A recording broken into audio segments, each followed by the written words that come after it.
Welcome back to Lifetime Talks. I'm Jamie Martin. And I'm David Freeman. And in this episode, we are talking about food allergies. They are extremely prevalent, making everyday eating challenging for many individuals. So, in this episode, we are talking with a guest who is here to share her firsthand experience with these challenges and who can offer some insights and advice on how to better navigate the food world when you or someone you love is dealing with food allergies. And with that, David, you have to let us know who's joining us. Yes, super special guest. We go back over 25 years of knowing one another. And to introduce Denise on this episode, I'm excited about the topic. I want to give you a little bit of background about her, and then we're going to dive right in. So Denise is the founder, CEO of Partake, a natural food company that was inspired by her daughter's experience with food allergies. It launched in 2017. Partake's first product, Allergy-Friendly cookies, can now be found in more than 17,000 retailers, including Target, Kroger, Walmart, and Whole Foods Market. So Partake's offering have since expanded to include graham crackers as well as vanilla wafers. Denise is the first Black woman to raise more than $1 million publicly for CPG food startup. To date, the company has raised over $25 million from investors. So prior to launching Partake, Denise spent a decade in consumer packaged goods at various Fortune 100 companies. She is also the founder of nonprofit Black Futures Fellowship, an annual program that matches active HBCU students with paid internships in the CPG food and beverage industry. She graduated with a bachelor's from the University of North Carolina, Chapel Hill, whoop, whoop, and has an MBA from Arizona State University. She lives in Los Angeles with her husband, Jeremy, and her daughter, Vivian. Welcome, Denise. How are you? I'm so happy to be here with you today. Feels like a very full circle moment. We've been friends forever, and I'm excited about the topic that we're going to cover. Love it. Love it. Well, yeah. And on that note, we're going to dive right into those food allergies. You know, on this podcast in the past, we have covered that food sensitivities and food intolerances are different than food allergies. We're going to point people back to that in our show notes. But Denise, wondering if you maybe just want to take a moment to help people like level set with people again about what are those differences so that people know like exactly what food allergies are and why we're focusing on them today. Sure. So I think the biggest difference between a food allergy versus a sensitivity or intolerance is that a food allergy, unfortunately, can kill someone.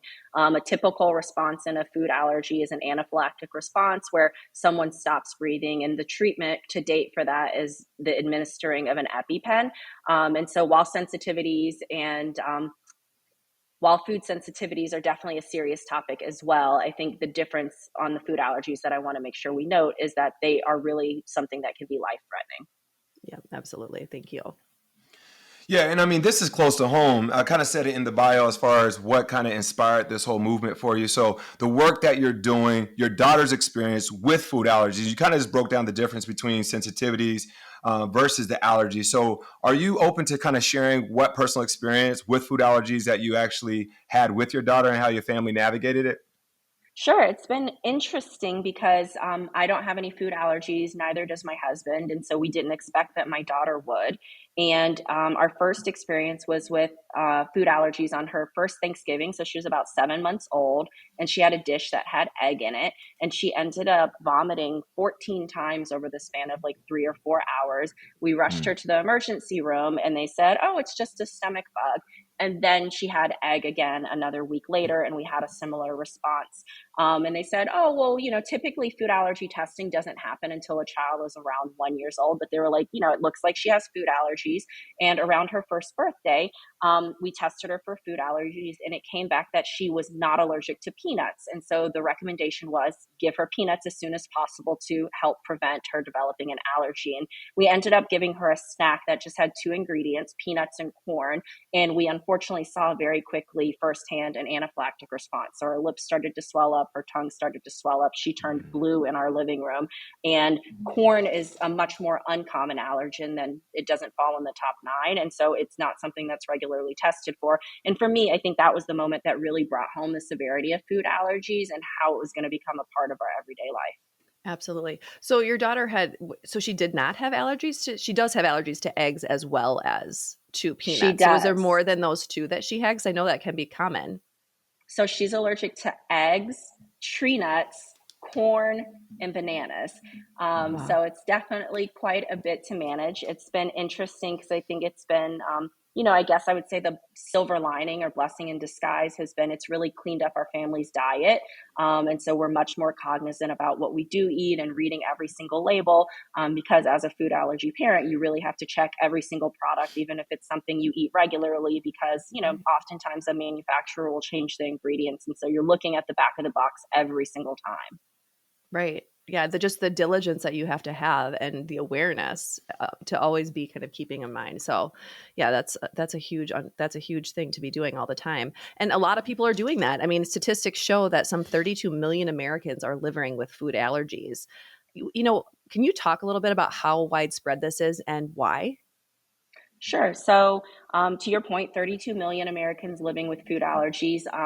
Kids, there's 2 kids in every classroom in America living with a food allergy. The incidence of peanut allergy has grown almost 400% over the last decade. And I think to answer your question about the why, I'm hoping that because of the rise in the incidence of allergies, we'll start to understand why sooner than later, because more dollars will be donated to research so that we're able to get answers and hopefully treatment that expands beyond just an EpiPen.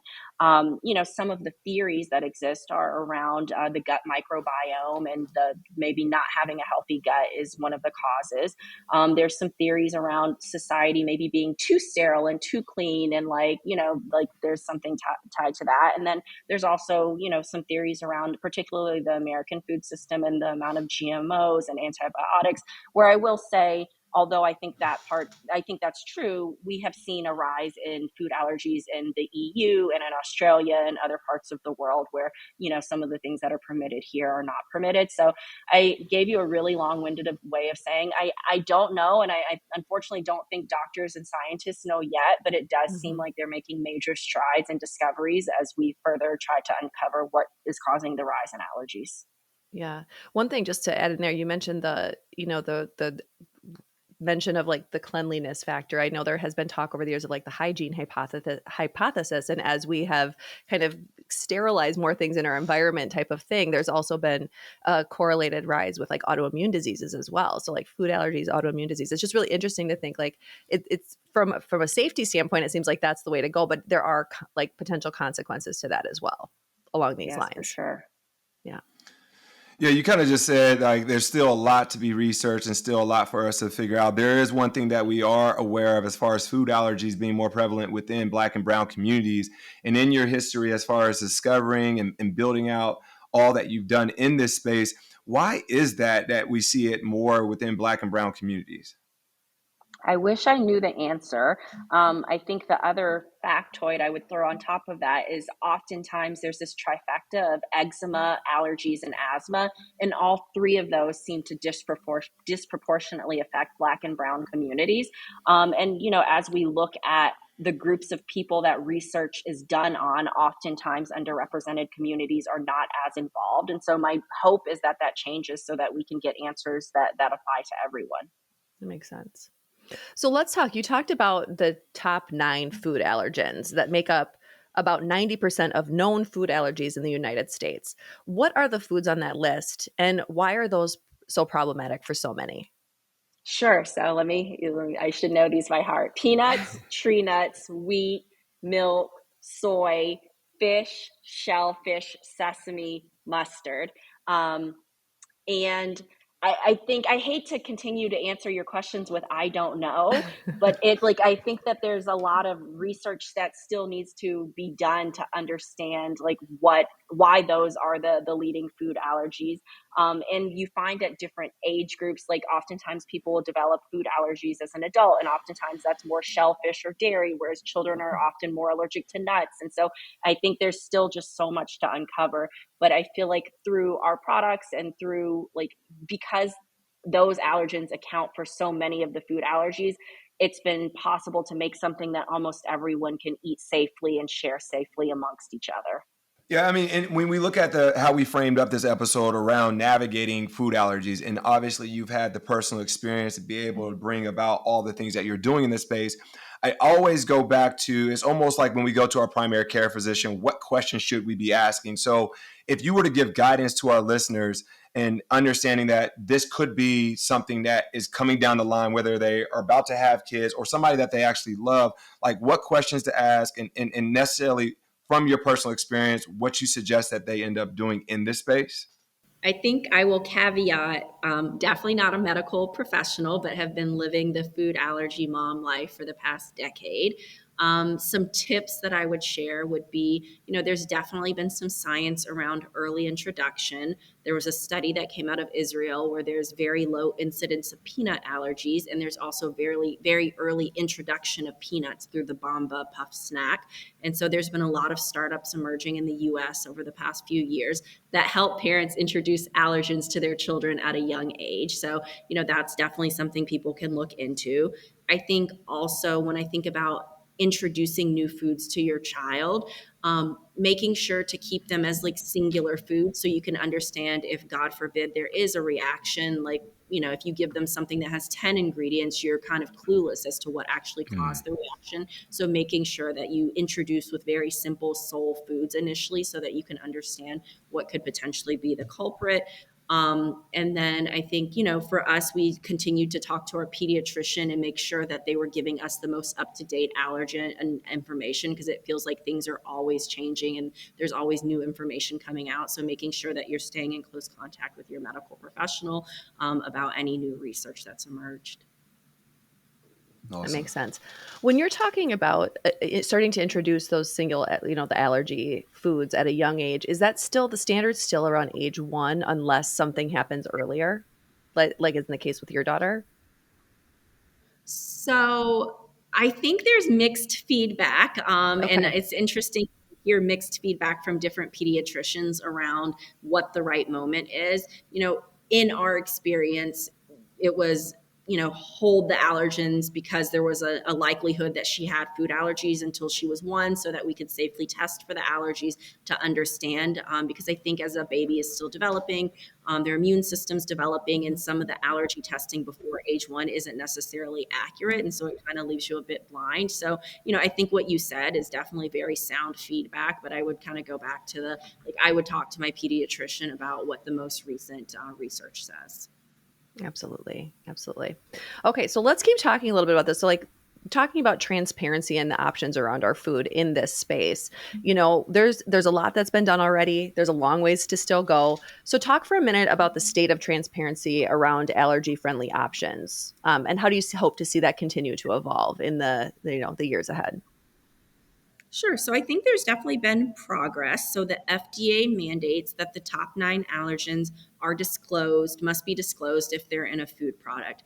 Where there's more gray area than I would like is when you think about packaged foods and you think about statements like may contain, made on a line with, made in a facility with. Like none of those are required, and all of those are at the discretion of a food company. And so there really is no kind of common apples to apples. Like there could be one company that's making their products with peanuts on the line and another that 2 companies that are doing that, and one notates it on their packaging and another doesn't. And with allergies, for some people being extremely severe, I think, if there was like a common way to notate what's in the facility and more information for consumers, I think is better. And if there was a standard to that, I would love that. I think the other place where a lot of consumers with food allergies have qualms is around products like natural flavors or spices, which oftentimes can be an amalgamation of a lot of different ingredients. And so the consumer is then forced to reach out to the manufacturer or supplier every time to understand like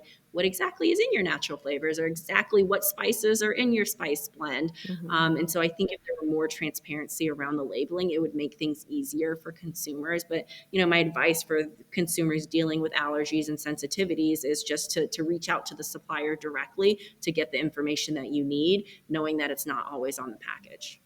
Got it.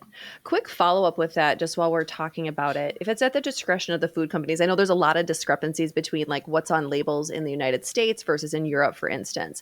Are there different labeling standards in the EU, for instance, when it comes to allergies, like there are for some of the ingredients, like the food dyes and other things?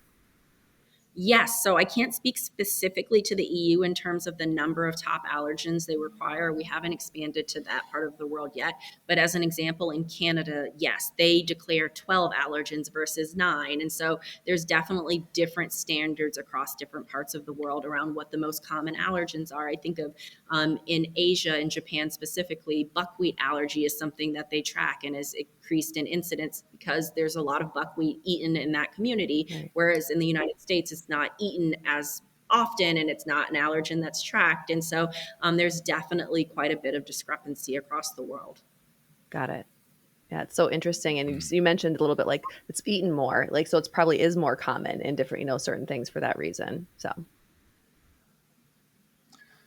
Solid. So, Denise, passion is a close cousin to purpose. And for you to be able to create this allergy friendly like food product, tell us about Partake, how it came to be, and where you're hoping to go with it.